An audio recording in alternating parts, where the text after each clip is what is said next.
Greetings and welcome to Conversations with AARP Virgin Islands.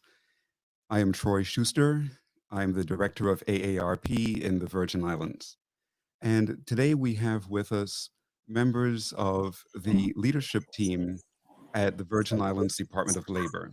We have with us Commissioner Gary Malloy and Assistant Commissioner Attorney Nisha Christian Hendrickson. Greetings and welcome to the program. Good morning. Good morning. Good morning. And Commissioner, tell us a little bit about what you do at the Department of Labor. We all have ideas of what the commissioner does, but I'm sure you wear many, many hats within the department. So share with us a little bit of all the many things you do within the Department of Labor. Good morning, and thank you for that question. It's very good to be here with my fellow AARP members. The Commissioner of the Department of Labor is a very dynamic role. I never thought about how technical it is. You have divisions that unemployment insurance, workers' compensation, workforce development, labor relations. So you're looking at hearing and appeals, our business administration. And so there's a variety of things that I do as commissioner that's tied towards the overall well-being of individuals, looking out for workers' rights and protections, as well as, and again, in times like this, helping out to stabilize the economy of the Virgin Islands through our unemployment insurance program. Excellent. And Assistant Commissioner Nisha Christian Hendrickson, and what do you do there as the Assistant Commissioner? So my role is quite varied. Part of what I do is to help to supervise what we refer to as like the labor rights and affairs areas. So OSHA, workers' comp, labor relations, as well as hearings and appeals, which is made up of 4 directors who are quite competent, and I assist them in carrying out our mission, as well as all of the legal activities of the department. So whether that be subpoenas, whether that be working on legislation, answering questions in the community when people have legal questions, there's a large variety of things that I do to help to support the mission of the rest of the directors as well as the community. Great. And so now the Department of Labor deals not only with the Virgin Islands government, but also with private organizations, right? Can you, Commissioner, tell us what are some of the things you do when it comes to private companies and their employees here in the Virgin Islands? Well, it's a very good relationship. The Department of Labor is poised of trying to bring employers in the territory, public, private, nonprofit, and we're doing our best to try to match those employers with potential candidates or employees of people that want to work in those industries. And so we have a very good relationship with all sectors, and our goal is to provide training, information on the types of programs that we have. And ultimately, our goal is to do that match and to keep that dialogue going between employer and employee. Great. And that's so important because, here in the Virgin Islands, there are maybe some employers who are not doing the best for their employees, and the union may not be present there, but at least the Department of Labor helps to regulate that and helps to make sure that the employee has the best experience possible. So a very important role that the Department of Labor fills here. Within the first few months of the COVID-19 pandemic, approximately 11,000 Virgin Islanders applied for unemployment insurance benefits, with approximately 1/3 of the workforce aged 50 and older. What services and assistance does the Department of Labor have for older Americans that are struggling to survive on a fixed income, or those that are independent contractors or self-employed? Well, it's the quick and easy answer is that labor is an equal opportunity employer, and so we have to service individuals. Work age is actually 16 and older. Specifically with the unemployment insurance, during this pandemic, we we were inundated with a lot of applications. Like you mentioned, well over 11,000. We've been able to process close to 9,000 of those from applications into claims. And of those claims, individuals that fall within the AARP age group, and I'm a member as well, between 48 and up, that are eligible for any of our programs. If you're eligible for regular unemployment, then that regular unemployment program is there. Through the CARES Act, we have just launched 2 additional programs. One is the Pandemic Unemployment Assistance Program, known as PUA or PUA. That is for the self-employed, gig workers, 1099 individuals who normally would not qualify for regular unemployment. And then there's also the Pandemic Emergency Unemployment Compensation. So those are 2 programs that financially would be able to help the population that's affected within the age group that includes the AARP. Great, great. And now these days, so many companies are beginning to have their employees work virtually. For instance, at AARP, we're all working at home. Thankfully, our organization moved us into what they call workforce of the future from last year and equipped us well so that each employee of the organization can work well from anywhere on the planet, really. Are you seeing more of that here in the Virgin Islands in particular, where organizations are working virtually? Yes, we like to coin it in labor the new world of work. It's going to be it's inevitable, and I think the pandemic has forced us to do this. But just like how we're doing this interview virtually now, businesses are forced to really take a very good look at their operations and to see, who can telework, and what technology, what services, what skills are needed to be able to best bring out the best in those employees. Because while we're still teleworking, or while we're not working from a fixed location or fixed office, there's still the accountability factors are still there in terms of making sure that you're productive and meeting your goals. So it brings a lot of opportunity for us, and especially for individuals within the AARP. At AARP, we're always very concerned about the older workforce, 50 plus, and that they are having a fair chance to get jobs. I know that here in the Virgin Islands over the last couple of years, I've heard of more of a thrust toward having a younger workforce, developing that younger workforce development. We've heard our governor speak about that many times. But but again, we're always very concerned about the older worker, maybe somebody who's over the age of 50, somebody who is entitled to retirement but does not want to retire, or maybe somebody who has retired and is looking for a retirement job.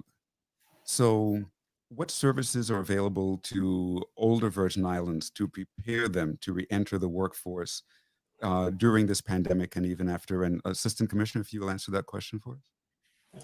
Sure. So one of the things that to begin the question, as the commissioner mentioned initially, we're an equal opportunity provider, and we stress that, and we work with the disability rights organizations and other organizations to ensure that persons are not being discriminated against based on age. So we start with that there's some legal protections in place. But in reference to what we at the department are doing, we partner with different agencies like we're doing today. We work, this is a program called CSEP, we work with Human Services. And we also try to, in our messaging, reach out to different areas like newspapers and Facebook Live to be able to touch different populations, as well as organizations that we know do employ more seasoned Virgin Islanders, like the Taxi Association, and make direct contact with their leadership. Great, great. Yeah, because it's so important for us to look out for our older population.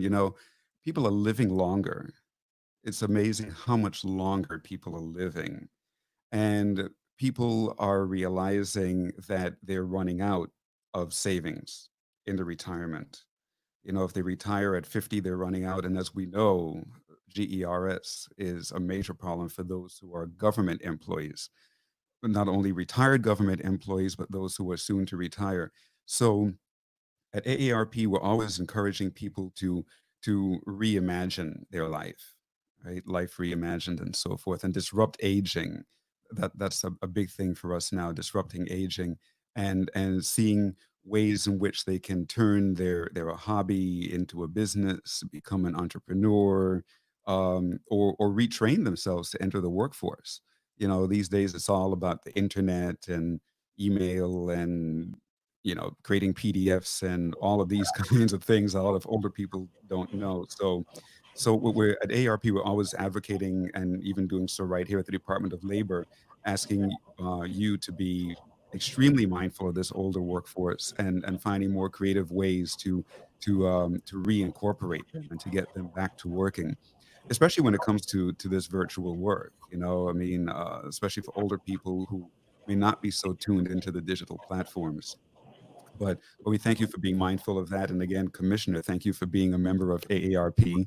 And I know that Assistant Commissioner, your mother has had a long and esteemed relationship with AARP, being one of our Yes. national board members and so forth. Yes. So I know And she informs you about that.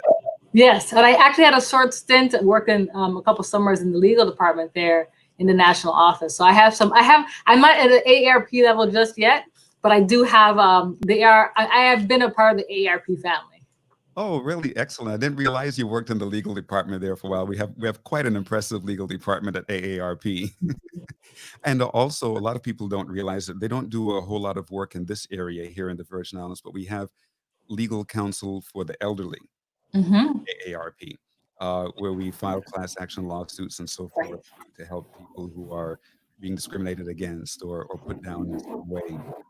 So that's wonderful. Now, as we go through this whole pandemic and we see that there's still so many people who are unemployed, we've been hearing that these people are entitled to pretty much their full benefits or full pay that they were receiving. I'm not so sure about that, right? I mean, I hear different things here, there, and everywhere. So if both of you will take turns and clarify that, what kind of benefits can people expect to receive if they have lost their job as a result of the pandemic, and how long do those benefits last? And I'll let the assistant commissioner talk because it's very, very technical. And I know that individuals that we're going to make it very simple as possible. The, the challenge is the fact that once you are receiving an income, unemployment is set up to help those that lost their job to no fault of their own, and to provide temporary assistance until you can get on your feet. The challenge comes in when someone has a primary source of income other than their part-time job, and so that's where the challenges come in. And attorney. Yes. So as the commissioner was mentioning, unemployment insurance is a system where employers are taxed and those benefits are pooled. And so most people who have already received benefits are in that group of people, work for a regular 9 to 5 and receive benefits. And there are actually, since the pandemic, 5 additional programs that Congress has recently created to help the persons who would not normally be covered. So those include the Pandemic Unemployment Assistance Program, which is for the self-employed or persons who are 1099 or gig workers, as well as the Federal Pandemic Unemployment Compensation Program, which provides an additional $600 a week for up to 4 months. And there's some other programs as well, but in a nutshell, it really provides, through a lot of very technical determinations to find out exactly how much a benefit could be, that each individual should get some coverage if they meet the eligibility requirements. So it's really important when people are applying to be truthful and to also know that it's taxable when they're applying for the benefits. But what we are trying to do right now is assist employees on a temporary basis. It's not a wage replacement. It's really just to get you along until you can be able to find work again. So it's just a temporary stopgap measure. Okay, so when you say it's a temporary stopgap measure, how long can those benefits carry on? Would it be a Okay. week, a month, 6 months?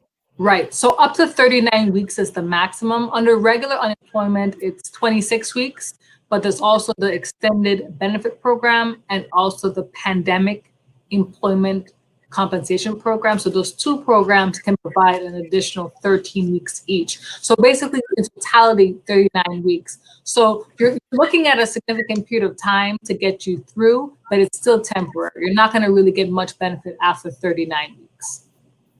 But in the meantime, during that period, once your weekly benefit amount has been determined, that's how much you get. You also get that additional 600. So it's a time to really, it can help you to stay afloat. It can help you to catch up or to get ahead. And in the meantime, as we were talking about this new world of work, it's time to reinvent. We also are going to have programs, as we mentioned, we're equal opportunity employers. So those training programs to help transition or regain some skills, refresh, learn some new training skills. We're going to have opportunities that are going to be online. And so it's very important that we start by making sure we learn the basics of the computer, making sure we learn some of the things that we're doing right now, how to use the mic, how to interact with technology. Technology has to become our friend in this environment, not only for moving forward in employment, but also for our health and safety. Yeah, that's definitely correct. I mean, one of the things we're trying to do with unemployment, and we often say in Vital that workforce development and unemployment are opposite sides of the same coin. And so what we're trying to do is flip the coin back to workforce development. But we know during this period of time, we have to provide that safety net for employees that are unable to find work right now or have not been able to work because of the pandemic. Recently, the governor started opening up the territory again. So more restaurants, more bars, tourism, hotels. Did you find that a lot of the people who applied for unemployment benefits have returned to work? Like approximately what percentage of those who have applied for unemployment benefits as a result of the pandemic have returned? Just an approximation. It's a very small percentage, but I would wager to say maybe 15, 20%. As the employers, try to test the waters to open up, it especially with the restaurants and the food service areas, they've been calling back. You've been calling back individuals to be able to start work again. So, to piggyback off what the commissioner was saying. They've definitely had a small percentage return to work. And it's important that if you are called back to work to understand that you can't get unemployment and be at work at the same time. So if you're receiving benefits, they will have to end when you return back to work. Right. You're giving an excellent point. So yeah, you're back with us, Commissioner. You had frozen for a minute. Okay, great. Yeah, I didn't know. I was talking and having a good time by myself, and I realized the screen went blank.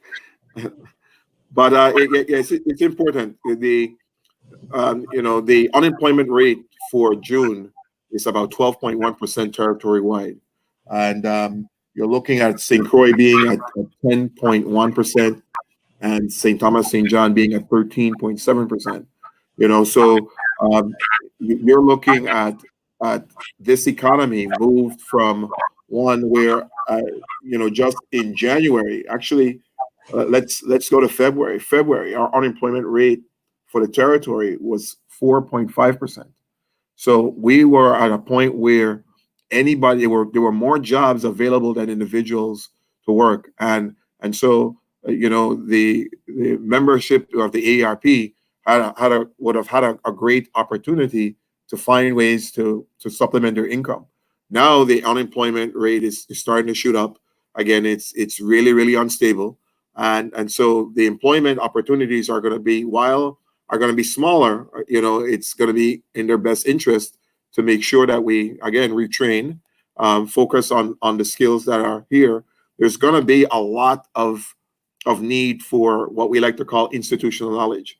While a lot of our programs are geared towards youth and making sure that they get experiences and job opportunities, the opportunities for the AARP are there. We just need to be creative, reinvent ourselves, and continue to train and retrain to make sure that we're ready and available for the jobs that are going to be here. Because clearly, jobs in technology, jobs that require working from home, taking up your hobbies and turning them into to cash is going to be a very clear way to supplement that income. Yeah, and Agreed. talking about those unemployment rates is really shocking on St. Thomas that when you drive down Main Street or the waterfront or over like where the cruise ships come in, like almost all of those places are still closed. Very, very few are open. It's really a problem for the people who need to work. So we hope that somehow people can get back to work and make the money they need to take care of themselves and their family. It's a very, very difficult time.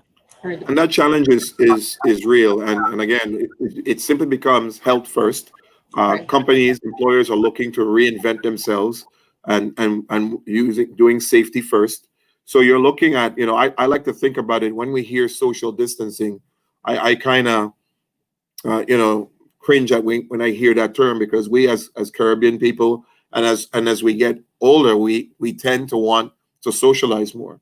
I like to think about it as we are socially connected, but we need to maintain our physical distance so that we can keep our health. And once we think about it in that respect, finding ways to be creative to get income is going to open up a lot of opportunities.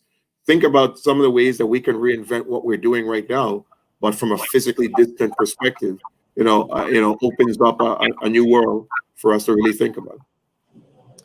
Yeah, absolutely. And is your department still open? Are you still able to function? Because we've been hearing so many reports about different departments where COVID-19 is popping up and people having to work from home. How is it going at the Department of Labor on the two islands?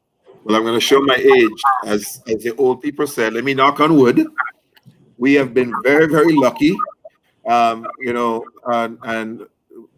we have never closed throughout this pandemic. We have put some very, sometimes my employees say they're too strict. We're very stringent policies in place that protects us, protects them, protects our family, and so we're doing that as quickly and as easy and consistently as we can. We wear masks in the building when we're moving back and forth. We continue to send messages of washing our hands. We focus on the social distancing. We've been reducing the amount of employees in the building at any one time. Those individuals that can telework, they telework. We also have implemented split schedules, so individuals can have part of the day in the office and another part out, to make sure that we can keep a flow of work. So we've been as creative as we can, and as we're seeing the uptick of the virus, now, so we have to be much more mindful and much more careful. The role of the Department of Labor and unemployment, especially at this time, is tremendous. Our responsibilities of not closing, is not only locally, but we have federal mandates and requirements to make sure that we deliver to the best of our ability. But one thing that we have done also is to be close to the public, to see customers. So even though we have been working since the beginning of this and in late February, early March, we have been closed to the public for a part of that time outside of our phone and internet communications, just to ensure another level of safety for the employees. Yeah, and Assistant Commissioner, the Commission just mentioned about federal mandates and keeping employees safe and so forth.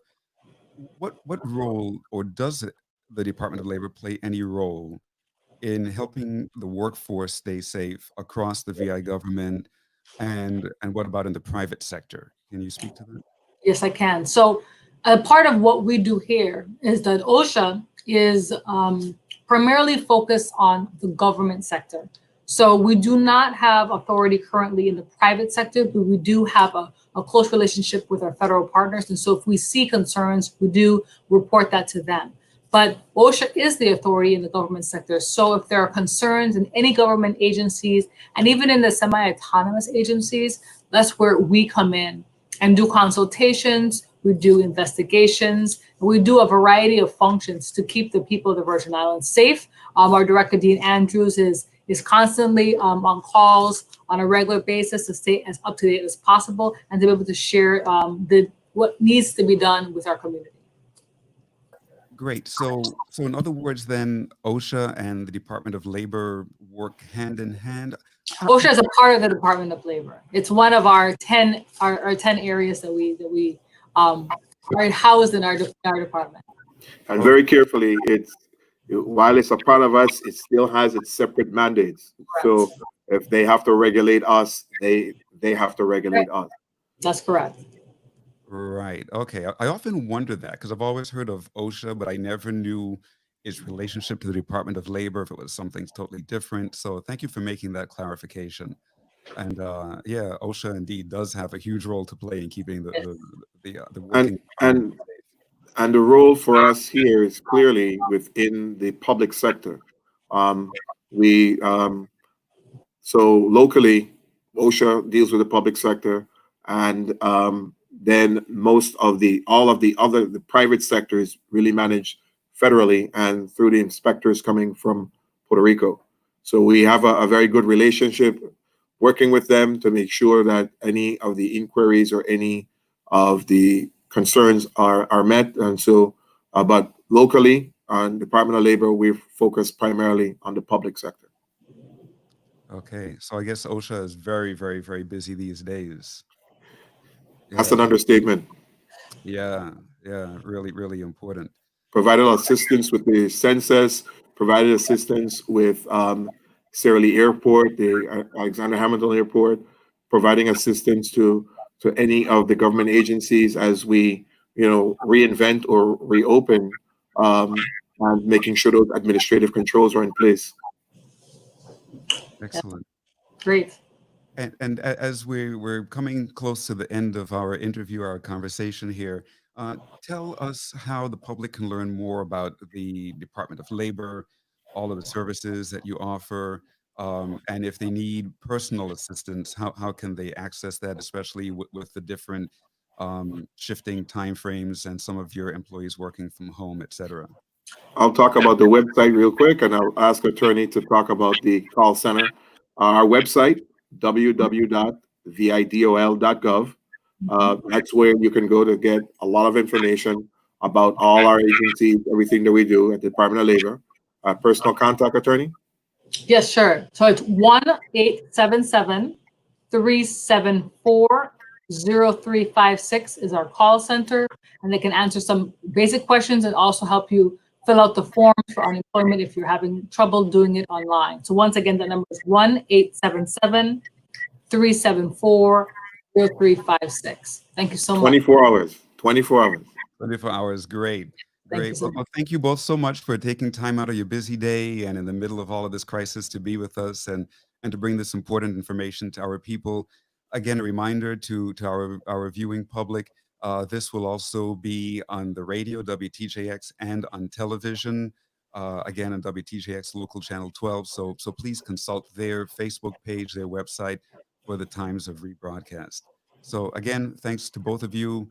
May everything continue to go well in your department. Please continue to be safe and be healthy. And we look forward to speaking with you again soon. Thank you very much. Thank you for having us. Thank you. Bye-bye.